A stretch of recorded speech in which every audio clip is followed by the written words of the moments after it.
நேற்று பத்திரிகையாளர் சந்திப்புல சீமான் அண்ணன் ஒரு விஷயத்த கேட்டிருக்காரு. அதுக்கு என்ன ஆதாரம் இருக்குன்னு காட்ட சொல்லுங்க, இவன் 15 வருஷமா எங்க படுத்திருந்தான் அப்படின்லாம் கேட்டிருக்காரு.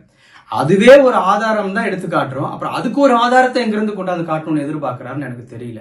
அப்புறம் இவன் அந்த புகைப்படத்தை எப்படி எடிட் பண்ணான்னு ஒரு டெமோ காமிக்க சொல்லுங்க அப்படிங்கிறாரு. அதுதான் உலகம் முழுக்க இருந்து இணையத்தில் இப்படிதான் ஒரு புகைப்படம் ஒட்டப்படுதுன்னு டெமோ காட்டிக்கிட்டு தான் இருக்காங்க. அதுக்கு தனியா நான் வேற ஒரு வாட்டி காமிக்கணும்னு எதிர்பார்க்கிறேன். அப்புறம் இவன் பிரபாகரனை பொய்ன்னு சொல்லிட்டான் அப்படின்னு சொல்றாரு. நாங்க எப்ப சொன்னோம்? தலைவர் பிரபாகரன் தான் உலகத்திலே உண்மையான தலைவர்ங்கிறதா எங்களுடைய நிலைப்பாடும் கூட. இந்த விஷயத்துல ஏன் இவ்வளவு குழப்பம்னு தெரியல. அண்ணன் செங்கோட்டையனை வந்து பேச சொல்லியிருக்கலாமே. எனக்கு தான் அவருக்கு தொடர்பு இல்லாம போயிட்டாரு. அவங்க கட்சியை சார்ந்தவர், அவருடைய நண்பர், ரொம்ப க்ளோஸா இருந்தவர். அவர் வந்து சொல்லியிருக்கலாமே நான் சொன்னது உண்மையா பொய்யா சொல்லியிருந்தா ஒரே நிமிஷத்துல வேலை முடிஞ்சிருக்குமே. ஏன் அவரை பேச விடாம தடுத்துட்டு இருக்காங்கன்னு எனக்கு தெரியல. இதெல்லாம் கூட எனக்கு பிரச்சனை இல்லை. நம்ம அண்ணன் நான் கடந்து போகணும் அப்படின்னு தான் நான் நினைச்சேன்.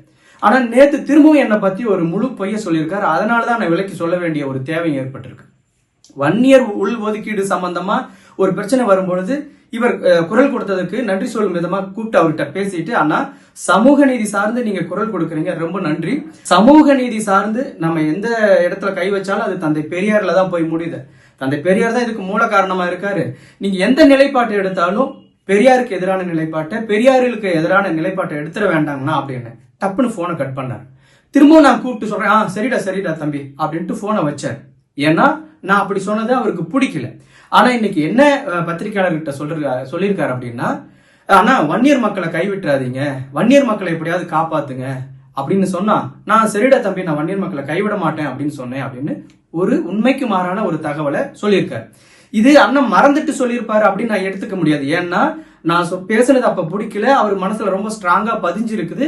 அதை வேணும்னே மாத்தி இப்ப பேசுறாரு. என்ன நோக்கத்துல பேசுறாரு அப்படின்னா, 40 ஆண்டுகளா வன்னியர் மக்களுக்காக போராடிட்டு இருக்கிற டாக்டர் ஐயாவோட சீமான் பெரிய போராளியா மாறுவாரு, வன்னியர் மக்களை காப்பாத்துவாருன்னு இவன் அவங்ககிட்ட போய் கேட்டானா அப்படின்னு வன்னியர் மக்கள் தரப்புலையும் என் மேல அதிருப்தியை ஏற்படுத்துறது.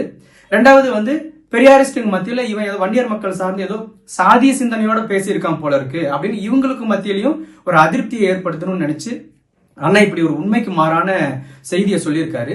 நான் கண்டிப்பா இதுக்கு எனக்கு அண்ணன் ஆதாரம் கொடுத்துதான் ஆகணும். ஏன்னா இது வந்து குடியரசு இதழோ விடுதலை இதழில் தேடுற மாதிரியோ அல்லது நாட்டுடைமையாக்கப்பட்ட பிறகு ஆதாரம் கொடுக்கற மாதிரியான விஷயம் கிடையாது. அவரோட கைபேசியிலேயே இருக்கு.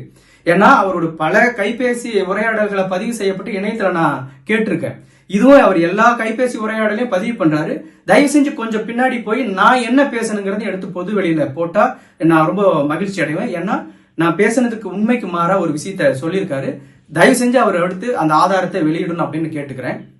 திரும்ப பெரியாருக்கு எதிராக பிரபாகரன் நிறுத்துறாங்க, பெரியாருக்கு எதிராக அன்னை ஆணைமுத்து அவர்களை நிறுத்துறது, இதெல்லாம் வந்து அவரோட நிலைப்பாடு. எல்லாருமே வந்து பெரியாருக்கு ஆதரவா தான், தலைவர் பிரபாகரனா இருக்கட்டும், ஐயா ஆணைமுத்து அவர்கள்ட்டும் எல்லாருமே பெரியாரிஸ்ட் தான். பெரியாரிஸ்டுகள் எல்லாமே கொண்டாந்து பெரியாருக்கு எதிராக நிறுத்துறது மூலமா என்ன வெற்றியை அடைய முடியும்னு எனக்கு தெரியல. தொடர்ந்து இந்த மாதிரியான உண்மைக்கு மாறான செய்திகளை சொல்லாம ஏன் அண்ணங்கிறதுனால திரும்பவும் அவர்கிட்ட ரொம்ப அன்போட வேண்டுகோள் கேட்டுக்கிறேன். அண்ணா, நாம சமூக நீதி சார்ந்து நின்னா மட்டும்தான் வடமாநிலங்கள் மாதிரி ஆகாம இந்த நம்ம தமிழ்நாடு காப்பாற்றப்படுங்கிறத திரும்பவும் உங்ககிட்ட நான் வேண்டுகோளா வச்சுக்கிறேங்கன்னா, தயவு செஞ்சு இந்த உண்மைக்கு மாறான தகவலை நீங்க சொன்னதை மட்டும் ஆதாரப்பூர்வமா எடுத்து வெளியிட்டுருவீங்க அப்படிங்கிற நம்பிக்கையோட உங்ககிட்ட கேட்டுக்கிறேங்கண்ணா. நன்றிங்க.